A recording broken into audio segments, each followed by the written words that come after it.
Premise, তুমি এটা কি করলা? আর তুমি আমার দিকে বন্দুক ধরে আছো কেন? আমি কি করছি? তুমি যদি ওদের মাঝখানে না থাকতা তাইলে রাধিকার সাথে এমন কিছু হতো না। প্রিমিস তার বন্দুক রিলোড করে নিশার দিকে তাক করে রেখেছে। নিশার পুরো শরীর ভয়ে কাঁপতে থাকে। তুমি এইভাবে আমাকে মারতে পারো না প্রিমিস। তুমি কি ভুলে গেছো ওই দিন রাতের কথা? তুমি যদি আমাকে এইভাবে মারো তাহলে মানুষ তোমাকে খারাপ ভাববে। তোর এত বড় সাহস হইছে কেমনে? তুই আমাদের প্রিমিস স্যারের সাথে এইভাবে কথা বলতাছ? তোর এত বড় সাহস, তুই আমাকে ধমক দেয়াস? আমি কিছুদিন পর প্রিমিসের বউ হব। আমি আর প্রিমিস বিয়ে করব। তারপর নিশা তার ব্যাগ থেকে হসপিটালের ফেক রিপোর্ট বের করে প্রিমিসের হাতে দেয়। প্রিমিস রিপোর্ট দেখে ভয় পেয়ে যায়। কি হয়েছে? তুমি তো আমাকে মারতে চাইছিলা, এখন আবার থেমে গেলা কেন? মারো আমাকে, আমার মাথার মধ্যে গুলি করো। ভয় লাগতেছে তোমার? তোমার মতো বিতুর সাথে থাকার চেয়ে না থাকাই ভালো। গুলি করো, আমাকে মেরে ফেলো। কি বলতেছো তুমি এইগুলা? স্যারের সামনে তুমি এই দামে কথা বলতেছো? চুপ করে থাকো। আমি আজকের পর থেকে তোমার চেহারা দেখতে চাই না। তুমি এখন আমার সামনে থেকে চলে যাও, নাইলে কিন্তু আমি তোমাকে মেরে ফেলবো। প্রিমিস স্যার, আমরা ঢাকা শহরের সব হসপিটাল অলি গলি সব জায়গায় খুঁজছি, কিন্তু রাধিকা ম্যাডামকে এখনো পাচ্ছি না। পুরা ঢাকা শহর খোঁজো, দরকার হইলে মাটির নিচে গিয়েও খোঁজো। যেমনি হোক রাধিকাকে আমার সামনে এনে দাও। প্রিমিস স্যার, এই সিরাজ রাধিকা ম্যাডামকে একটা হোটেলে নিয়ে যায়। আমাদের পুরো টিম ওইখানে খুঁজতেছে। তারপর ওইখানে ওয়েটার বলছে রাধিকা ম্যাডামকে কোন একটা সাদা রঙের গাড়িতে করে তুলে নিয়ে গেছে। এই গাড়ি এবং গাড়ির মালিককে যেমনি হোক খুঁজো, আর রাধিকা যেখানেই আছে যাতে সুস্থ মতো আমার কাছে আসে। তোমরা যেমনি হোক ওকে খুঁজে বের করো। বারেক মিয়া প্রিমিসের কথা শুনে সে তার কাজ শুরু করে দেয়। প্রিমিস আবারও ওইখানে একটি বেঞ্চে বসে পড়ে আর রাধিকার কথা ভাবতে থাকে। প্রিমিসের চোখের সামনে সিরাজ ও তার বউয়ের লাশ পড়ে আছে। প্রিমিস ভাবতেও পারেনি সে কাউকে এইভাবে মারবে। প্রিমিস স্যার, আপনি হোটেলের ভিতর চলে যান, বাইরে অনেক গরম, বেশিক্ষণ থাকলে আপনার শরীর খারাপ হয়ে যাবে। এই সবের কোনো দরকার নাই। ওয়াসিম, তোমরা সবাই চলে যাও, আমি এখানে বসে রাধিকার জন্য ওয়েট করব। তারপর ওয়াসিম ওইখান থেকে চলে যায় না, কারণ সে প্রিমিসকে একা ছাড়তে চায় না। তাই ওয়াসিমও ওইখানে বসেছিল। 1 ঘন্টা, 2 ঘন্টা, 5 ঘন্টা, একদিন শেষ হয়ে সকাল হয়ে যায়, কিন্তু ওরা কেউ রাধিকাকে খুঁজে পায় না। বারেক আঙ্কেল, আপনি কি এখনো রাধিকাকে খুঁজে পান নাই? না স্যার, ওরা সবাই জীবন দিয়ে কাজ করতেছে, সব জায়গায় খুঁজতেছে। রাধিকা ম্যাডামকে আমরা যেমনি হোক খুঁজে বের করে এনে দিব। এইদিকে প্রিমিস সারা রাত ধরে সেখানে বসেছিল না ঘুমিয়ে, তাই প্রিমিসের শরীর খারাপ করতে শুরু করলো। তারপর প্রিমিস অসুস্থ হয়ে মাটিতে পড়ে যায়। প্রিমিস স্যার উঠেন, কেউ অ্যাম্বুলেন্স ডাকো, তাড়াতাড়ি করে সবাই স্যারকে নিয়ে হসপিটালে নিয়ে যেতে হবে। প্রিমিস অসুস্থ হওয়ার কারণে সে 5 দিন হসপিটালে ভর্তি ছিল, কিন্তু এই 5 দিনেও ওরা কেউ রাধিকাকে খুঁজে এনে দিতে পারেনি। স্যার, আজকে আমরা রাধিকা ম্যাডামকে কোথাও খুঁজে পাই নাই। স্যার, আমরা রাধিকা ম্যাডামের জন্য পুরো দেশে মানুষ লাগাই দিচ্ছি।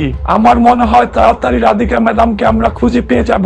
তারপর প্রিমিস বারেক মিয়াকে ধন্যবাদ জানিয়ে সে কলেজে যাওয়ার পরিকল্পনা করে। সে বাসায় বসে বোরিং ফিল করছিল, তাই সে কলেজে আসে। তখনই সে কলেজের সামনে রাধিকাকে দেখতে পায়, কিন্তু রাধিকা যখন কলেজের সামনে দাঁড়িয়ে ছিল তখন একটা গাড়ি রাধিকার দিকে আসছিল। প্রিমিস সেই মুহূর্তে রাধিকাকে টান দিয়ে সরিয়ে দেয় এবং রাধিকা বেঁচে যায়। রাধিকা, তুমি এতদিন কই ছিলা? তুমি জানো তোমাকে আমি কত খুঁজছি? পুরা ঢাকা শহর সব জায়গায় খুঁজছি, তুমি এতদিন কই ছিলা? কিন্তু প্রিমিস রাধিকার জন্য খুবই পাগল হয়ে যায়। সে হিমারিকেও রাধিকা ভাবতে থাকে। প্রিমিস, আমি রাধিকা না, আমি হিমারি। আর তুমি এতদিন কই ছিলা? তোমাকে এতদিন কলেজে দেখি নাই যে। হিমারি প্রিমিসকে পাওয়ার জন্য সে রাধিকার মতো করে চলাফেরা করে, যাতে করে প্রিমিস তাকে লাইক করে। আমাকে মাফ করে দাও, আমি মনে করছি তুমি রাধিকা। সরি, আমার চিনতে ভুল হয়েছে। হেই গাইস, আমাদের ভিডিও এখনই শুরু হবে। এর আগে আপনারা যারা free fire diamond 1 minute of করতে চান তারা ক্রোম ব্রাউজারে গিয়ে লিখে সার্চ করেন topupfree.com। সার্চ করার পর ওয়েবসাইটে ঢুকবেন। এখানে কিন্তু গাইস মাত্র 30 সেকেন্ডের মাধ্যমে আপনারা এআই এর মাধ্যমে ডায়মন্ড টপ করতে পারবেন। কিভাবে আপনারা ডায়মন্ড টপ করবেন সেটার ভিডিও কিন্তু ওয়েবসাইটে দেওয়া আছে, ভিডিও দেখে ইজিলি টপ আপ করতে পারবেন। তো এখানে ইউআরই টপে 125 diamond, 240 diamond, 5000 diamond, air drop, weekly, monthly, weekly lite, ইভেক্স এর সকল ধরনের ডায়মন্ড টপ কিন্তু এখান থেকে করতে পারবেন। তাছাড়া তাদের টেলিগ্রাম চ্যানেলে জয়েন হয়ে থাকতে পারেন। কোনো সমস্যা হলে তাদের হোয়াটসঅ্যাপে যোগাযোগ করতে পারেন। ওয়েবসাইটের লিংক কমেন্টে পিন করা থাকবে। যাদের ডায়মন্ড লাগবে দ্রুত সেখান থেকে কিন্তু ডায়মন্ড টপ করতে পারেন। আর গাইস এখন কিন্তু ডায়মন্ডের দাম আরো অনেক বেশি কমে গেছে। তারপর প্রিমিস হিমারির সামনে থেকে চলে যায়। সে একটা বেঞ্চের মধ্যে বসে রাধিকার কথা ভাবতে থাকে। হিমারিও তার পিছনে ওইখানে চলে আসে যেখানে প্রিমিস বসেছিল। রাধিকা কোথায়? ওকে কি তুমি খুঁজে পাচ্ছ না? ওকে কেউ কিডন্যাপ করে নিয়ে গেছে। রাধিকাকে আমি কোথাও খুঁজে পাচ্ছি না, পুরা ঢাকা শহর খুঁজছি, তাও ওকে পাচ্ছি না। কিন্তু তখনও প্রিমিসের শরীর ঠিক ছিল না। হিমারি প্রিমিসের ফেস দেখেই বুঝে ফেলে যে প্রিমিসের শরীর খারাপ। তোমার কি শরীর খারাপ প্রিমিস? তুমি আমার সাথে আমার বাসায় চলো, আমি তোমার জন্য কিছু খাবার বানিয়ে দিব নে। না খেলে তোমার শরীর আরো খারাপ করবে। তোমার আমার জন্য চিন্তা করতে হবে না। প্রিমিস এই কথা বলে সেখানে বসে থাকে। অন্যদিকে হিমারিও তার পিছু ছাড়তে রাজি না, সেও তার সাথে বসেছিল। প্রিমিস দুপুর হয়ে গেছে, চলো কোথাও খাবার খাওয়ার জন্য যাই। আমার এখন খিদা নাই, তোমার খিদা লাগলে তুমি যাও, আমি এখন কোনো কিছু খাবো না। তারপর হিমারি ওইখান থেকে চলে যায়। কিন্তু প্রিমিস তখনও রাধিকার কথা ভাবতে থাকে। কিছুক্ষণ পর হিমারি খাবার নিয়ে চলে আসে প্রিমিসের কাছে এবং সে ওইখান থেকে কিছু খাবার প্রিমিসকে দেয় খাওয়ার জন্য। আমি তোমার জন্য এটা নিয়ে আসছি, এইখান থেকে অল্প কিছু খায়া নিও, নাইলে তোমার শরীর অনেক খারাপ করবে।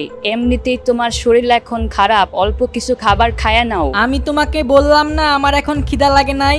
তোমার খাইতে মন চাইলে তুমি খেয়ে ফেলো, আমি এখন কিছু খাবো না। আরে প্রিমিস অল্প একটু খাও, এত কষ্ট করে তোমার জন্য নিয়ে আসছি, প্লিজ একটু খাও। আমি এতগুলা খাবার খাইতে পারবো না, আর এই খাবারগুলো না খেলে নষ্ট হয়ে যাবে। আমি এতবার বললাম খাবো না, তুমি কেন বারবার আমাকে রিকোয়েস্ট করতেছো? আর কেন আমার পিছনে পইরা আছো তুমি? আমি জানি তুমি এখন অনেক রেগে আছো এন্ড তোমার মন অনেক খারাপ। আমি জানি তুমি রাধিকাকে অনেক ভালোবাসো, কিন্তু আমিও তো তোমাকে অনেক ভালোবাসি। যদি তুমি আমাকে বকা দাও, আমাকে মারো, তাও আমি তোমাকে ভালোবাসবো। আই এম সরি, আমার মন ভালো ছিল না, তাই আমি তোমার কাছে মাপ চাইতাছি। আচ্ছা ঠিক আছে, আমি তোমাকে মাফ করে দিছি, কিন্তু এখন তুমি আমার ভাগের খাবারটা খেয়ে ফেলো। প্রিমিস তখন হিমারির হাত থেকে খাবার নিয়ে খায়। অন্যদিকে হিমারি প্রিমিসকে ইনভাইট করে যাতে প্রিমিস হিমারির সাথে তার বাসায় যায়, কারণ তার ফ্যামিলিতে একটি বড় পার্টি আছে। তাই হিমারি প্রিমিসকে ইনভাইট করে। প্রিমিস প্লিজ কালকে আমাদের ফ্যামিলি পার্টিতে আইসো, তুমি তোমার মতো করে চলে আইসো। যদি তোমার ওইখানে ভালো না লাগে তাহলে তুমি এইখান থেকে চলে আইসো। তুমি কি যাবা আমার সাথে? আমি জানি তুমি এখন রাধিকার জন্য খুব মন খারাপ করে আসো। তুমি আমার সাথে আমাদের পার্টিতে আইসো, তাহলে তোমার মনটা ভালো লাগবে। তারপর হিমারি এই কথা বলে যখনই যেতে নেয় তখন প্রিমিস বলে, আচ্ছা ঠিক আছে, হ্যাঁ আমি যাব তোমাদের পার্টিতে। হিমারি এই কথা শুনে মনে মনে হাসতে থাকে। সে অনেক খুশি হয়েছে প্রিমিস তার সাথে যাবে বলে। এই তুমি আমার সাথে মজা করতেছো না তো? তুমি কি সত্যি আমার সাথে যাবা? আচ্ছা তাহলে তুমি কালকে ওইখানে আইসো, আমি তোমার জন্য ওয়েট করব। ঠিক আছে, তাহলে আমি এখন যাই। তারপরের দিন প্রিমিস হিমারির জন্য ওয়েট করতে থাকে কলেজের সামনে। সে এইদিকে ওইদিকে দেখছিল কিন্তু হিমারির দেখা পাচ্ছিল না। কিন্তু কতক্ষণ পর হিমারি একটি গাড়ি নিয়ে আসে এন্ড তার সাথে তার একটা ফ্রেন্ডও আসে, তার নাম পূজা। হিমারি দেখ ও কিরকম জামা পরে আসছে। তুই কাল কি ওরে বলস নাই আমরা যে বড় একটা পার্টিতে যাব? ও কি এরকম জামা পরে আমাদের সাথে যাবে? প্রিমিস তোমাকে কালকে হিমারি বলে নাই যে আমরা বড় একটা পার্টিতে যাব? তুমি কি এরকম ড্রেস পরে আমাদের সাথে যাবা? প্রিমিস তোমার শরীর এখন ঠিক আছে তো? তুমি আমাদের সাথে যাইতে পারবা তো? আর প্লিজ পূজার কথায় মাইন্ড করো না। তারপর হিমারি প্রিমিসকে নিয়ে গাড়িতে বসে। সে গাড়ি নিয়ে তার বাড়ির সামনে আসে। প্রিমিস হিমারিদের বাড়িতে যায়, দেখে এইখানে অনেক মানুষ আসে। হিমারির মা হিমারিকে ডেকে বলে, এই হিমারি এইখানে আসো। হিমারির মা যখন হিমারিকে ডাক দিচ্ছিল তখন সবাই হিমারির দিকে দেখে, কারণ হিমারি ছিল এই ফ্যামিলির সবচেয়ে সুন্দর মেয়ে। হিমারির দাদিও তাকে দেখে অনেক খুশি হয়। সরি আম্মু, আমি আসতে একটু লেট করে ফেলছি। আরে প্রবলেম নাই, লেট হয়েছে তো কি হয়েছে? আমি তো মনে করছিলাম তুমি তোমার জন্য পাত্র নিয়ে আসছো।